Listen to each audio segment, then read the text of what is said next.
Now today I am going to take a very important chapter from the macroeconomics, that is national income accounting. In national income accounting, we are going to work over the different methods through which we measure the national income. The methods are income method, product method, which is also known as value added method, and expenditure method. And also we will discuss about what to be included while estimating national income and domestic income, and what to be excluded while estimating national income and domestic income. To understand it completely, first we must understand what is national income. Many of the students get confused when they take national income as money income.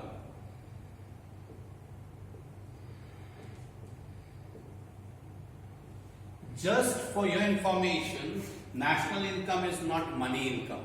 Money income means what you earn in terms of money. If you have got 1000 rupees in your pocket, that is your money income. That is not national income. National income has nothing to do with money income. First, you clear this doubt. If you will have this thing in your mind, you will not be able to understand the entire concept. National income has nothing to do with money income. It has nothing to do. Because money income is totally different thing. National income means we are talking about goods and services. When I am going to calculate the national income of India, means I am going to calculate the total flow of goods and services.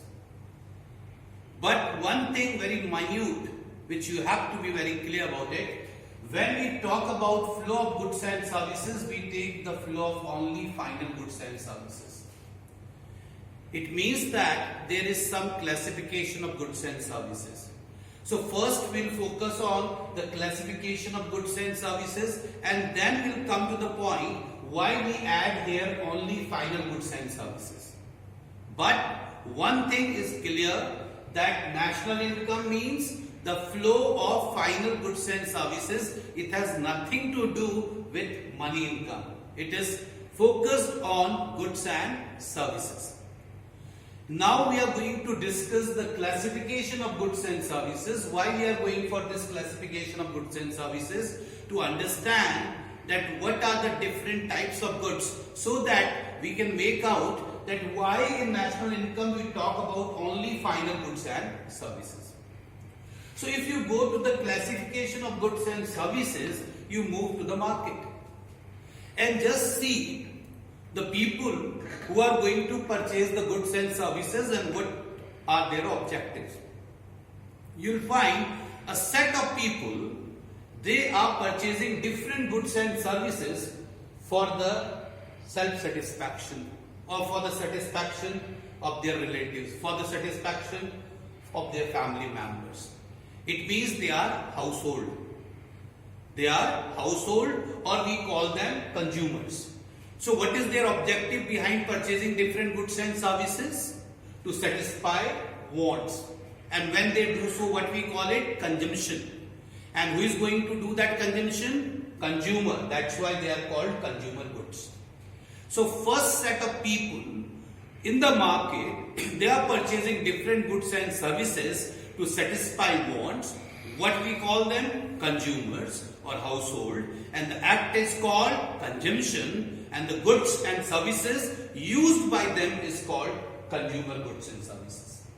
So the first category of goods and services is consumer goods and services. Those goods which are consumed, which are used by the different household or different consumer. First classification. Second set of people you will find in the market. They are also purchasing different type of goods and services, but their objective is not to satisfy want. Their objective is to go for the further production of goods and services. You find in the market a farmer, and if you ask the farmer why you are purchasing fertilizer, what will be the answer? I will use the fertilizer in the production of crop. The same farmer you find is going to purchase a tractor. If you ask what is your objective behind purchasing tractor, through tractor he is going for the production. So another set of people, they are also in the market, and they are also purchasing different goods and services, but their objective is not to satisfy want. Their objective is to go for the further production of goods and services. What we call them? Producers. What we call them? Producers. And those goods and services used by them is called producer goods. Second class. Goods which are used by the consumer, consumer goods. Goods which are used by producer, producer goods. Third set of people you'll find, they are neither going to consume nor going to use in the further production of goods and services.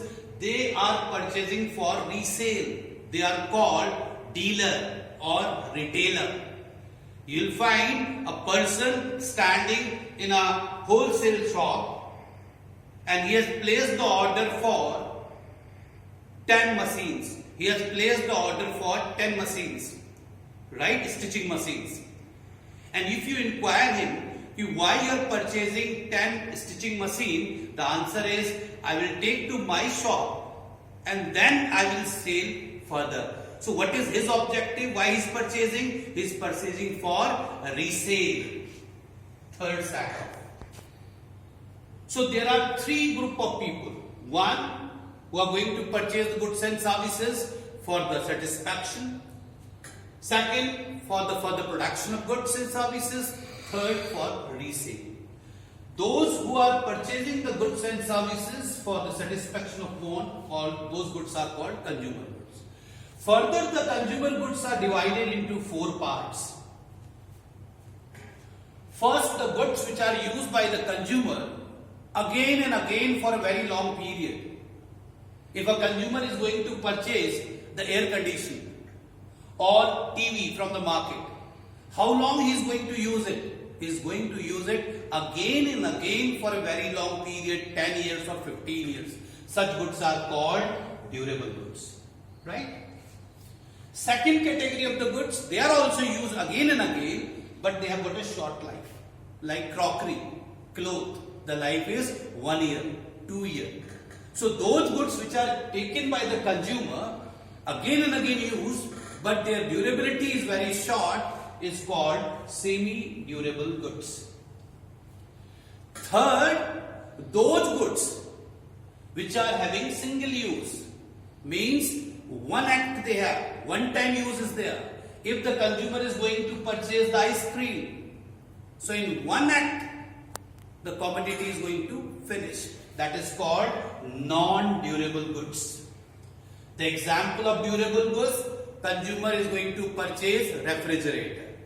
Example of semi-durable goods, consumer is going to purchase crockery. Example of non-durable goods, consumer is going to purchase ice cream. An example of services means those goods which don't have any physical form, which you can feel only. For an example, as a consumer, you are going for the medical treatment. As a consumer, you are availing the teaching facility. So what they are? They are services. So that is called services.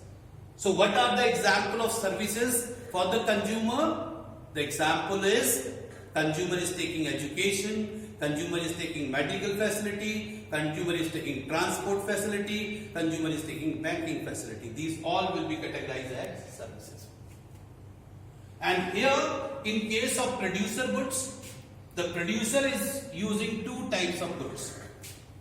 One is fixed, durable goods, that is called fixed also. And those goods are used for the production, mind it. Those goods are used for the production, they are not used in production. Like for an example, in agriculture, farmer is a producer. What is the use of tractor? Tractor is used for the production, it is not used in production. And tractor is used for the production of wheat, rice, one time only, again and again, again and again. So such type of goods which are used by the producer for the production again and again is called capital goods. What we call them? Capital goods. Capital goods, those producer goods which are used in production again and again, used for production, again and again by a producer. Like for an example, If the cement industry is going to purchase a machinery, so in which category will put that machinery? Cement industry, what they are? Producer. What they are going to purchase? Machinery. What is the character of machinery? Fixed or durable. It is used again and again in the production, for the production, for the production. So it's a capital goods. And there are goods and services which are non-durable, means used in production one time only. Like for an example, in white cement, the limestone is used. So the use of limestone is not for the production of white cement. It is in the production of white cement. It is non-durable in character. So all those non-durable goods plus services used by the producer is called intermediate goods and services. What is intermediate goods and services? From the producer point of view, all those non-durable goods, non-durable means if they are used in production, they are going to lose their originality. Like for an example, in the production of wheat, a farmer is using non-durable, water is there, fertilizer is there, pesticides is there, seeds is there. These all are non-durable. So all non-durable goods used by the producer is called intermediate goods. At the same time, all services used by the producer is also called intermediate services. If the services is used by the consumer, what you call services. But if the same service is used by the producer, you will call intermediate services. And third, if the goods are for resale. If someone is going to purchase the commodity for resale, it will be treated as intermediate goods. Further, all goods used by the consumer, whatever durable, non-durable, semi-durable or services, are known as final goods. All the goods which are used by the consumer. So if you look into the statement and you have to check out who is the user of that commodity. If the user of commodity, without looking right or left, straightway you have to conceive user of the commodity is consumer, without seeing here and there, you will come with the conclusion it's a final goods. So final goods, all the goods used by the consumer is called final goods, plus all capital goods. What is capital goods? Fixed assets which are used for production by the producer again and again are also known as final goods. So now you have got broad classification of goods and services into two parts: final goods and intermediate goods. What is final goods? All goods used by the consumer plus fixed assets used by producer, which is also known as capital goods. So your final goods is equal to, we can say that final goods is equal to consumer goods plus capital goods. That is called final goods, right? And intermediate goods means all the non-durable goods and services used by the producer plus goods for resale. Just for an example, if a stitching machine is purchased by the consumer, what you will call it? Final goods or intermediate goods? It will be treated as final goods. Because who is purchasing that stitching machine? Consumer. And all the goods purchased by the consumer are treated as final goods. If same stitching machine is purchased by a tailor, who is tailor? Producer, then it will be treated as capital goods, because that stitching machine will be used for the production again and again. So it is a capital goods, and all capital goods are final goods. So even if the machine is purchased by a tailor, producer, it will be treated as a final goods. But if that stitching machine is purchased by a retailer for resale, same stitching machine is purchased by a retailer, what is the objective? For resale, then it will be treated as intermediate goods. Now another example, if consumer is going in the market and going purchasing the vegetables. If the consumer is purchasing vegetable from the market, how you will treat that vegetable? Intermediate goods or final goods? Final goods. Why? Who is purchasing the vegetable? Consumer. And all the goods used by the consumer is final goods. If the same vegetable is purchased in the market by a restaurant owner, who is restaurant owner? Producer. What is purchasing? Vegetable. What is the use of vegetable? Vegetable will be used in the production of different food material. So vegetable is used in production and it is got single use. So what is vegetable? Non-durable goods and services. Who is using? Producer. So producers non-durable goods and services are intermediate goods. So it is not a final goods. Right? If the same vegetable a retailer is going to purchase for resale, someone is purchasing vegetable from the village and going to resell it in the city, then the vegetable is intermediate goods. Now coming to the example of services. If the services of lawyer was taken by the consumer, if the services of lawyer is taken by the consumer, what you will call it? Final services. Why? Because who is taking the services? Consumer. If the same lawyer services is taken by the producer, so whatever services taken by the producer are intermediate services. So therefore it will be called intermediate services. Clear? So this is how we divide the goods into two parts, final goods and intermediate goods. This classification is very important. So what is final goods? Final goods means all consumer goods plus capital goods. And what is intermediate goods? All non-durable goods and services and goods for resale are all non-durable goods and services used in production by producer plus goods for resale is called intermediate goods. Another difference. If you look into these goods, they are at end use. They are reaching to their end use. From there, they are not moving further. If vegetable is purchased by the household, end use. If refrigerator is purchased by the household, end use. After that, no further action.